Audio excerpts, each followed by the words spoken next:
வணக்கம். நான் உங்க friend Jaya Srinivasan. Welcome to veggies recipe. நம்ம வெஜ்ஜீஸ் ரெசிபி கிச்சன்ல மாலையை பற்றி டின்னர் ரெசிபிஸ் பார்த்துட்டு இருக்கோம். அந்த வரிசையில இன்னைக்கு கடை அரிசி மாவு, அதாவது வரட்டு அரிசி மாவுன்னு சொல்லுவோம் இல்லையா, அதை யூஸ் பண்ணி எலுமிச்சை சேவையும் தேங்காய் சேவையும் நம்ம பண்ண போறோம். சேவைக்கு தொட்டுக்கிறதுக்கு வறுத்தரைச்ச மோர் குழம்பு. இந்த சேவை ரொம்ப ஈஸியா இருக்கும். எப்பவுமே நம்ம அரிசியை ஊற வச்சு அரைச்சி எல்லாம் பண்ணுவோம் இல்லையா, இது ஜஸ்ட் நம்ம கடையில அரிசி மாவு நார்மல் கடையில வாங்கிட்டு வந்தாலே போதும். அந்த மாவை யூஸ் பண்ணி ஃபர்ஸ்ட் கிளாஸா நம்ம சேவை பண்ணிடலாம். இந்த சேவைக்கும் இந்த மோர் குழம்புக்கும் இந்த காம்பினேஷன் எப்பவுமே சூப்பரா இருக்கும். எல்லாருக்குமே இது ரொம்ப பிடிக்கும். ஃபர்ஸ்ட் டைம் சேனலை பாக்குறீங்கன்னா ப்ளீஸ் சப்ஸ்கிரைப் பண்ணுங்க. பெல் ஐக்கானை கிளிக் பண்ணி ஆல் ஆப்ஷன் கொடுத்துட்டீங்கன்னா நான் போடக்கூடிய எல்லா வீடியோஸும் குயிக்கா உங்களுக்கு ரீச் ஆகும். வாங்க இந்த எலுமிச்சம்பழ சேவை, தேங்காய் சேவை அண்ட் மோர் குழம்பு ஈஸியா எப்படி பண்றதுன்னு பார்க்கலாம். இன்னைக்கு சேவை பண்றதுக்காக இந்த டம்ளர்ல 1 டம்ளர் மாவு நான் கடாயில எடுத்துட்டு இருக்கேன். இது இப்போ நம்ம நல்லா கோல மாவு பதத்துக்கு வறுத்துக்கலாம். ஸ்டவ் ஃப்ளேம் சிம்ல வச்சுட்டு நல்லா பொறுமையா வறுத்துக்கணும், கைவிடாம வறுக்கணும். நான் ஃபுல்லா வறுத்ததுக்கு அப்புறம் அந்த பதம் உங்களுக்கு காமிக்கிறேன். மாவு பாருங்க நல்லா வறுப்பட்டாச்சு. ஃபர்ஸ்ட் நம்ம வறுக்கும் போது திருப்பி விடும்போதே கொஞ்சம் வெயிட்டா இருக்கிற மாதிரி தோணும். ஆனா நல்லா வறுப்பட்டாச்சுன்னா பாருங்க அழகா ரொம்ப ஃப்ளோ ஈஸியா இருக்கும். வெயிட்டே இல்லாத மாதிரி ரொம்ப லைட்டா இருக்கிற மாதிரி இருக்கும். இப்படி இருந்தாலே இந்த கோல மாவு பதம் வந்தாச்சு அப்படின்னு அர்த்தம். கோலம் போட்டு கூட பாத்துக்கலாம். இந்த மாதிரி ஒரு லைன் போட்டிங்கன்னா கோலம் போட வரும். நம்ம ஸ்டவ் ஆஃப் பண்ணிட்டு இந்த மாவை வேற பிளேட் எதுக்காவது மாத்திக்கணும். கொஞ்சம் நல்லா சூடு ஆறணும். அதுக்கப்புறம் நம்ம எப்படி மாவு கிளறது அப்படின்னு பார்க்கலாம். இப்போ சேவைக்கு மாவு கிளறிக்கலாம். நம்ம இந்த டம்ளர்ல 1 டம்ளர் அரிசி மாவு எடுத்துட்டோம். இதே டம்ளர்ல 1.5 டம்ளர் நம்ம தண்ணி சேர்த்துக்கணும். வரட்டு அரிசி மாவு அப்படிங்கிறனால ரொம்ப தண்ணி தாங்காது. தண்ணியோட அளவு கரெக்டா நம்ம எடுத்துக்கணும். பாருங்க 1/2 டம்ளர் இருக்கு. இதுவும் சேர்த்துக்கலாம். இந்த தண்ணிலேயே நம்ம சேவைக்கு தேவையான உப்பு சேர்த்துருவோம். 1 டேபிள் ஸ்பூன் அளவுக்கு எண்ணெய் சேர்த்துக்கலாம். இந்த தண்ணி கொதிக்க கூடாது. லேசா அப்படி தொட்டிங்கன்னா வெது வெதுன்னு வரணும். பாருங்க இது வெது வெதுன்னு இருக்கு. இப்ப ஸ்டவ் ஆஃப் பண்ணிட்டு நம்ம வறுத்து வச்சிருக்கோம் இல்லையா, இந்த மாவு நல்லா சூடு ஆறியாச்சு. இது இந்த தண்ணியில கொட்டிடுவோம். நல்லா மிக்ஸ் பண்ணிக்கணும். பாருங்க இப்ப நல்லா மிக்ஸ் பண்ணியாச்சு. இப்ப ஸ்டவ் ஆன் பண்ணிக்கலாம். இப்ப நல்லா கிளறி விட்டுக்கிட்டே இருக்கணும். இந்த மாவு நல்லா வெந்து அப்படியே பந்து மாதிரி சுருண்டு வரும். அந்த அளவுக்கு நம்ம கிளறிக்கிட்டே இருக்கணும். மாவு பாருங்க நல்லா வெந்து வந்துட்டு இருக்கு. நல்லா தண்ணியா இருந்தது இல்லையா, பாருங்க நல்லா திக்காக ஆரம்பிச்சாச்சு. மாவு பாருங்க நல்லா கிளறியாச்சு. இது நல்லா பந்து மாதிரி வந்தாச்சு. கையில தொட்டோம்னா ஒட்டாம வரும். மாவு நல்லா வெந்திருக்கு. இப்போ ஸ்டவ் ஆஃப் பண்ணிட்டு ஒரு மூடியை போட்டு மூடிடலாம். அது கொஞ்ச நேரம் அப்படியே இருக்கட்டும். கை பொறுக்கிற சூடு வந்ததுக்கு அப்புறம் நம்ம பார்க்கலாம். வறுத்தரைச்ச மோர் குழம்பு பண்றதுக்கு ஸ்டவ்ல ஒரு கடாய் வச்சிருக்கேன். 1 டீஸ்பூன் எண்ணெய் சேர்த்துக்கலாம். எண்ணெய் சூடானதும் 1/4 டீஸ்பூன் வெந்தயம், 1 டேபிள் ஸ்பூன் கடலைப்பருப்பு, 2 காஞ்ச மிளகாய் எல்லாத்தையும் நல்லா வறுத்துக்கணும். பாருங்க கடலைப்பருப்பு செவந்து வந்தாச்சு. இப்போ 1/2 டீஸ்பூன் மல்லி விதை, 1/2 டீஸ்பூன் ஜீரகம், 1 பச்சை மிளகாய் 2ஆ உடைச்சு போட்டுக்கலாம். சின்ன பீஸ் இஞ்சி, இது எல்லாத்தையும் சேர்த்து கொஞ்சம் நல்லா வதக்கிக்கலாம். இப்போ ஸ்டவ் ஆஃப் பண்ணிடுவோம். ஜீரகம் நல்லா வறுபட்டாச்சு. இதுக்கு மேலே நம்ம வறுத்தோம்னா ஜீரகம் நமக்கு கருகி போயிடும். 2 டேபிள் ஸ்பூன் தேங்காய் துருவல் சேர்த்துக்கலாம். ஸ்டவ் ஆஃப்ல தான் இருக்கு. இப்போ லேசா தேங்காயை இந்த சூட்லயே வதக்கினா போதும். இது நல்லா சூடு ஆறட்டும். அப்புறம் மோர் குழம்புக்கு நம்ம அரைச்சி எடுத்துக்கலாம். நம்ம சேவைக்கு மாவு கிளறி வச்சாச்சு. இது சூடு ஆறுறதுக்குள்ள நம்ம மோர் குழம்புக்கு ரெடி பண்ணிடலாம். மோர் குழம்புக்கு நம்ம வறுத்தோம் இல்லையா, அது பாருங்க நான் அரைச்சி வச்சிருக்கேன். இதை ஒரு பவுல்ல நம்ம எடுத்துக்கலாம். இதுல இந்த 1 டம்ளர் தயிர் சேர்த்துருவோம். இது ரொம்ப புளிக்காத தயிர். 1/4 டீஸ்பூன் மஞ்சத்தூள், மோர் குழம்புக்கு தேவையான அளவு உப்பு. இந்த தயிர் திப்பி திப்பியா இல்லாம கொஞ்சம் நல்லா சிலிப்பிக்கணும். மிக்சி ஜார்ல கொஞ்சம் தண்ணி விட்டுருக்கேன். இதை சேர்த்துப்போம். தாளிச்சுட்டு மோர் குழம்பு ரெடி பண்ணிடலாம். மோர் குழம்பு பண்றதுக்கு ஸ்டவ்ல ஒரு கடாய் வச்சிருக்கேன். தேங்காய் எண்ணெயில தாளிச்சா நல்லா டேஸ்டா இருக்கும். 1 டேபிள் ஸ்பூன் தேங்காய் எண்ணெய் சேர்த்துக்கலாம். எண்ணெய் சூடானதும் 1 டீஸ்பூன் கடுகு, 1/2 டீஸ்பூன் ஜீரகம், 1/4 டீஸ்பூன் பெருங்காயத்தூள், கொஞ்சம் கருவேப்பிலை சேர்த்துக்கலாம். தாளிச்சதுமே நம்ம மோர் குழம்பு இதுல சேர்த்தோம்னா சில சமயம் திரிஞ்சு போகும். அந்த மாதிரி போகாம இருக்கணும்னா கொஞ்சமா தண்ணி, அதாவது இப்படி ஓரத்துல இருந்து விட்டீங்கன்னா தெரிக்காம இருக்கும். பாருங்க இப்போ இந்த ஹீட் கொஞ்சம் கம்மியாயிடும். இப்போ நம்ம மோர் குழம்பு சேர்த்தா நமக்கு தெரியாம இருக்கும். நம்ம இப்போ எல்லாமே கலந்து வச்சிருக்கோம் இல்லையா, அந்த மோர் குழம்பு இதுல சேர்த்துடலாம். இப்போ கன்சிஸ்டன்சி பார்த்துக்கோங்க. நமக்கு சேவைக்காக அப்படின்னா அது கொஞ்சம் மோர் குழம்பு தண்ணியா இருந்தால் தான் கரெக்டாக இருக்கும். நம்ம சாதத்துக்கு பசஞ்சு சாப்பிட்றோம்னா கொஞ்சம் திக்காக வேணும். இது இப்போ கொதிக்கக்கூடாது, லேசாக நுரைச்சி வந்ததுமே நம்ம ஸ்டவ் ஆஃப் பண்ணிக்கலாம். டேஸ்ட்டு செக் பண்ணி பாருங்க, உப்பு எதுவும் கம்மியாக இருந்தாலும் நம்ம இப்போ சேர்த்துக்கலாம். லேசாக நுரைச்சி வர ஆரம்பிச்சாச்சு. நல்லா ஒரு தடவை மிக்ஸ் பண்ணிடுவோம். ஃப்ரெஷ்ஷாக கொஞ்சம் கொத்தமல்லியை தூவிடலாம். ஸ்டவ் ஆஃப் பண்ணிவிட்டு ஒரு மூடியை போட்டு மூடி வச்சுருவோம். ஒரு 2 நிமிஷம் கழித்து நம்ம சர்விங் பவுலுக்கு மாற்றிக்கலாம். நம்ம சேவைக்காக கிளறி வச்ச மாவு நல்லா சூடு ஆறியாச்சு. இதை நல்லா பிசைஞ்சிக்கலாம். லேசாக வந்து கையில் தேங்காய் எண்ணெயோ இல்லை நீங்கள் யூஸ் பண்ணுற எந்த எண்ணெயோ இருந்தாலும் சரி, கொஞ்சமாக அந்த மாதிரி எடுத்துக்கோங்க. இப்படி கையில் ஃபுல்லாக அப்ளை பண்ணிவிட்டு இந்த மாவை கொஞ்சம் நல்லா பிசைஞ்சிக்கணும். கொஞ்சம் நல்லா சாஃப்டாச்சுன்னா நமக்கு புழியறதுக்கு வந்து ரொம்ப ஈஸியாக இருக்கும். நல்லா அப்படி இழுத்து பிசையணும். பாருங்கள் எந்த அளவுக்கு சாஃப்டாக இருக்குது, கொஞ்சம் கூட கட்டி தட்டலை. மாவு நல்லா சாஃப்டாக பிசைஞ்சாச்சு. இந்த மாவை வந்து சின்ன சின்ன உருண்டையாக நம்ம இந்த மாதிரி உருட்டிக்கலாம். அதாவது நம்ம சேவநாழிலையும் புழியலாம், இல்லை முறுக்கச்சு இருக்கும் இல்லையா அதுலேயும் புழியலாம். அதில் வந்து ஃபில் பண்ணுறதுக்கு வசதியாக இந்த மாதிரி சிலிண்டருக்குலாம் கூட நம்ம அப்படியே உருட்டி வச்சுக்கலாம். நான் இன்னைக்கு வந்து முறுக்கச்சில் தான் புழிய போகிறேன். மாவு காயாமல் ஒரு மூடியை போட்டு மூடிடலாம். இப்போ சேவை புழிஞ்சிடலாம். ஒட்டாமல் இருக்கிறதுக்காக லேசாக எண்ணெய் அப்ளை பண்ணி வச்சுருக்கேன். இப்போ நம்ம வந்து இந்த மாவு ரெடி பண்ணி வச்சுருக்கோம் இல்லையா, இதில் போட்டுருவோம். மாவு இது ஃபுல்லாக ஃபில் பண்ணிவிட்டேன். இதை காயாமல் இருக்கிறதுக்கு மூடி வச்சிடலாம்.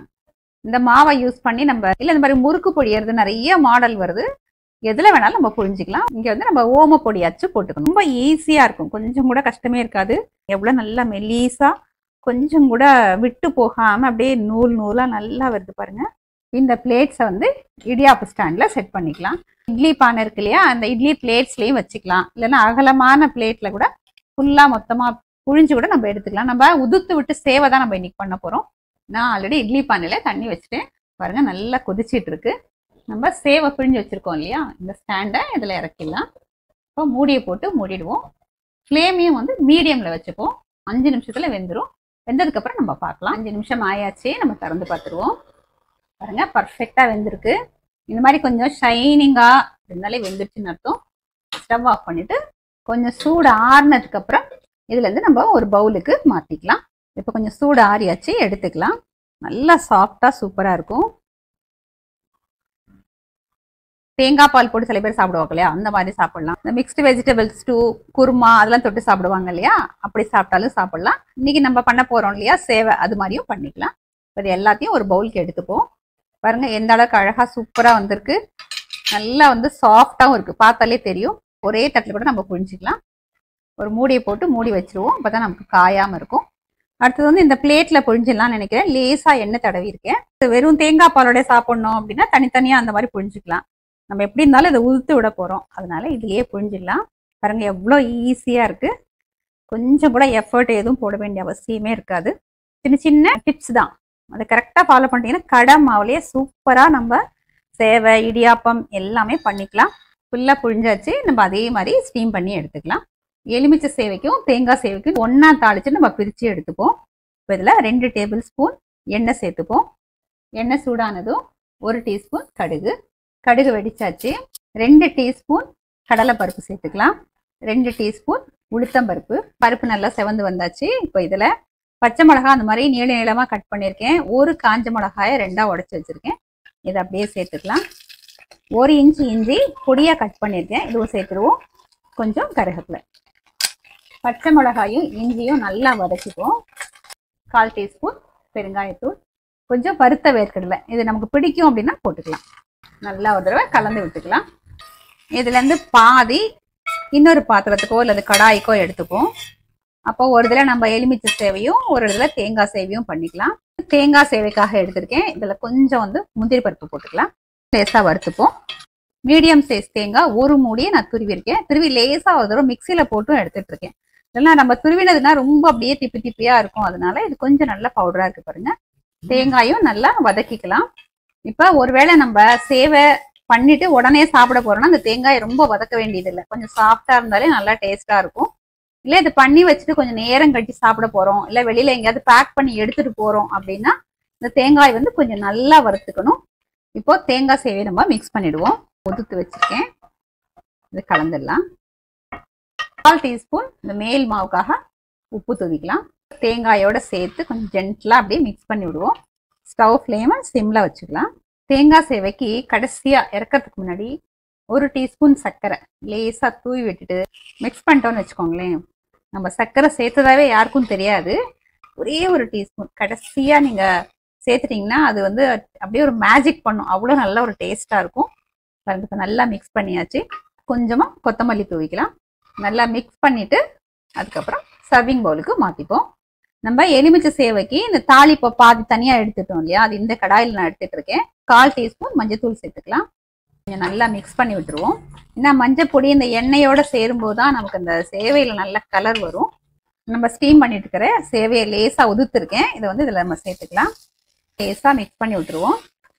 ஸ்டவ் ஆன்ல வைக்கணும்னு கூட அவசியம் இல்லை, நம்ம ஆஃப் பண்ணிக்கலாம். நம்ம மாவு கிளறும் போதே உப்பு சேர்த்துருக்கோம். இப்போ மேல லேசா 1/4 டீஸ்பூன் மட்டும் சேர்த்துக்கலாம். இந்த சேவைக்கு தேவையான அளவு லெமன் ஜூஸ் நான் ஆல்ரெடி வந்து புழிஞ்சு வச்சிருக்கேன். நான் இதுல இப்போ 1 டேபிள் ஸ்பூன் சேர்த்துருக்கேன். மிக்ஸ் பண்ணி பார்த்துட்டு தேவையானதான் நம்ம சேர்த்துக்கலாம். நல்லா கலந்து விட்டுருவோம். எந்த சேவை பண்ணாலுமே நம்ம கொஞ்சம் மிக்ஸ் பண்ணிட்டு 1 மணி நேரமாவது விட்டு சாப்பிட்டோம்னு வச்சுக்கோங்களேன். இப்போ இது வந்து லெமன் சேவை, இந்த லெமன் ஜூஸை நம்ம தாளிச்சிருக்கோம் இல்லையா, அந்த ஃப்ளேவர்ஸ் எல்லாத்தையும் நல்லா அப்சர்வ் பண்ணிட்டு நல்லா இருக்கும். இது நல்லா மிக்ஸ் பண்ணியாச்சு. கொஞ்சமா கொத்தமல்லியை தூவிட்டு இதை நல்லா மிக்ஸ் பண்ணிட்டு சர்விங் பவுலுக்கு மாத்திக்கலாம்.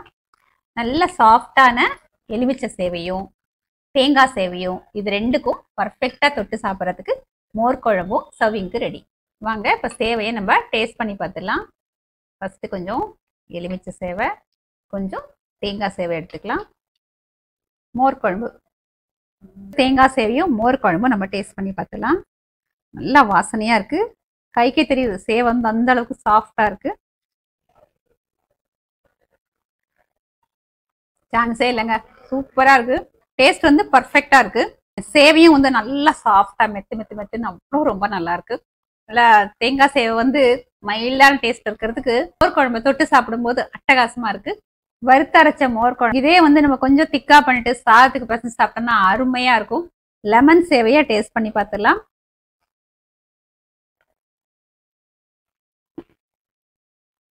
நல்லா நறுக்குன்னு வேர்க்கடலை, நம்ம தாளிச்சிருக்கோம் இல்லையா, கடலை பருப்பு, உளுத்தம் பருப்பு, அதெல்லாம் சூப்பரா இருக்கு.